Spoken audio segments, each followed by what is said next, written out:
নমস্কার। আবৃত্তি করছি কবি রবীন্দ্রনাথ ঠাকুরের লেখা ২ বিঘা জমি।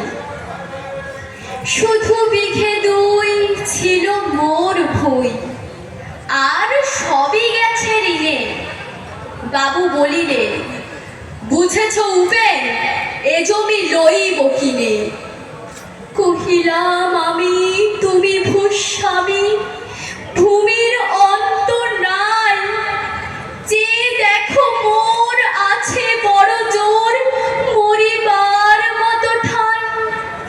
শুনি রাজা কহে, বাবু জানো তোকে, করেছি বাগান খানা, পেলে ২ বিঘে প্রস্থেও দিঘে, সমান হইবে টানা, ওটা দিতে হবে।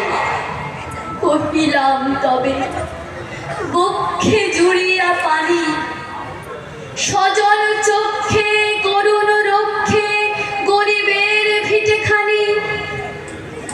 সপ্ত পুরুষ যেথায় মানুষ, সে মাটি সোনার বাড়া। দৈন্যের দায়ে বেচিব সে মায়ে, এমনই লক্ষ্মী ছাড়া। আখি করি লাল, রাজা ক্ষণকাল রহিল মৌন ভাবে। কহিলেন শেষে ক্রূর হাসি হেসে, আচ্ছা সে দেখা যাবে। পরে মাস দেড়ে ভিটে মাটি ছেড়ে, বাহির হইল পথে। করিল ডিক্রি, সকলে বিক্রি, মিথ্যা দেনার ক্ষতে। এ জগতে হাই সেই বেশি চায়, আছে যার ভুরি ভুরি। রাজার হস্ত করে সমস্ত কাঙালের ধন চুরি। মনে ভাবিলাম, মনে ভগবান রাখিবে না মোহ গর্তে। তাই লিখি দিল বিশ্ব লিখি ২ বিঘার পরিবর্তে। সন্ন্যাসী বেশে ফিরি দেশে দেশে, হইয়া সাধুর শিষ্য। কত হেরিলাম মনোহর ধাম, কত মনোরম দৃশ্য। ভূধরে সাগরে বিজনে নগরে, যখন যেখানে ভ্রমি, তবু নিশিদিনে ভুলিতে পারিনি সেই ২ বিঘা জমি। হাটে মাঠে বাটে এই মতো কাটে বছর ১৫-১৬। একদিন শেষে ফিরিবারে দেশে, বড়ই বাসনা হলো। নম নম নম সুন্দরী মম জননী বঙ্গভূমি। গঙ্গার তীর স্নিগ্ধ সমীর, জীবন জুড়ালে তুমি। অবারিত মাঠ, গগন ললাট, চুমে তব পদধূলি। ছায়া সুনিবিড়, শান্তির নীড়, ছোট ছোট গ্রামগুলি। পল্লব ঘন আম্র কানন, রাখালের খেলা দেহ। স্তব্ধ অতল দিঘি কালো জল, নিশীথ শীতল স্নেহ। বুক ভরা মধু, বঙ্গের বধূ, জল লয়ে যাই ঘরে। মা বলিতে প্রাণ করে আনচান, চোখে আসে জল ভরে। ২ দিন পরে দ্বিতীয় প্রহরে, প্রবেশিল নিজ গ্রামে। কুমোরের বাড়ি দক্ষিণে ছাড়ি, রথ চলা করি বামে। রাখি হাট খোলা, নন্দীর গোলা, মন্দির করি পাছে। ত্রিশাতুর শেষে পৌঁছিল এসে আমার বাড়ির কাছে।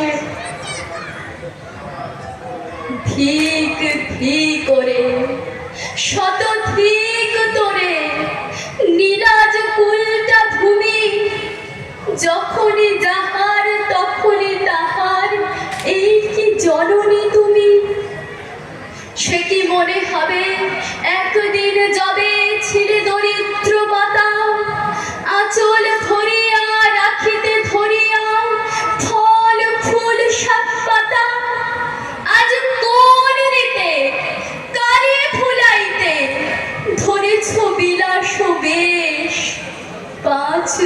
পাতা অঞ্চলে গাথা পুষ্পে খচিত কেশ, আমি তোর লাগে ফিরেছি বিবাগী, গৃহহারা সুখহীন।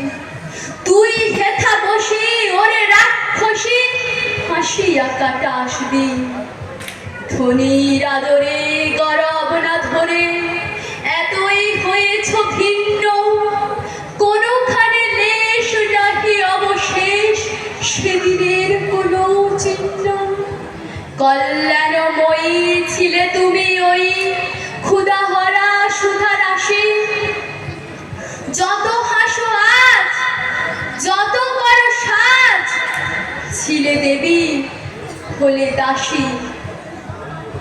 বিদীর্ণ পিয়া ফিরিয়া ফিরিয়া চারিদিকে চেয়ে দেখি, প্রাচীরের কাছে এখনো যে আছে সেই আম গাছ, একই বসি তার তলে নয়নের জলে শান্ত হইল ব্যথা। একে একে মনে উদিল স্মরণে বালক কালের কথা। সেই মনে পড়ে জ্যৈষ্ঠের ঝড়ে রাত্রে নাহি গো ঘুম, অতি ভোরে উঠি তাড়াতাড়ি ছুটি আম কুড়াবার ধুম। সেই সুমধুর স্তব্ধ দুপুর পাঠশালা পলায়ন, ভাবিলাম হায় আর কি কোথায় ফিরে পাবো সে জীবন। সহসা বাতাস ফেলি গেল শ্বাস, শাখা দুলাইয়া গাছে দুটি পাকা ফল লোভিল ভূতল আমার কোলের কাছে। ভাবিলাম মনে বুঝি এতক্ষণে আমারই চিনিল মাতা, স্নেহের সে দানে বহু সম্মানে বারেক ঠেকানো মাথা। হেন কালে হাই জমদূত প্রায় কোথা হতে এলো মালি, ঝুটি বাঁধা উড়ে সপ্তম সুরে বাড়িতে লাগিল গালি। কহিলাম তবে আমি তো নীরবে দিয়েছি আমার সব, দুটি ফল তার করে অধিকার, এত তারি কলরব। চিনিল না মোরে, নিয়ে গেল ধরে কাঁধে তুলি লাঠি গাছ। বাবু ছিপ হাতে পারিষদ সাথে ধরিতেছিলেন মাছ। শুনি বিবরণ ক্রোধে তিনি কন, মারিয়া করিব খুন। বাবু যত বলে পারিষদ দলে বলে তার শতগুণ। আমি কহিলাম শুধু দুটি আম ভিক মাগি মহাশয়। বাবু কহে হেসে, বেটা সাধু বেশে পাকা চোর বিষয়। আমি শুনি হাসি, আখি জলে ভাসি, এই ছিল মোর ঘটে। তুমি মহারাজ সাধু হলে আজ, আমি আজ চোর বটে। ধন্যবাদ।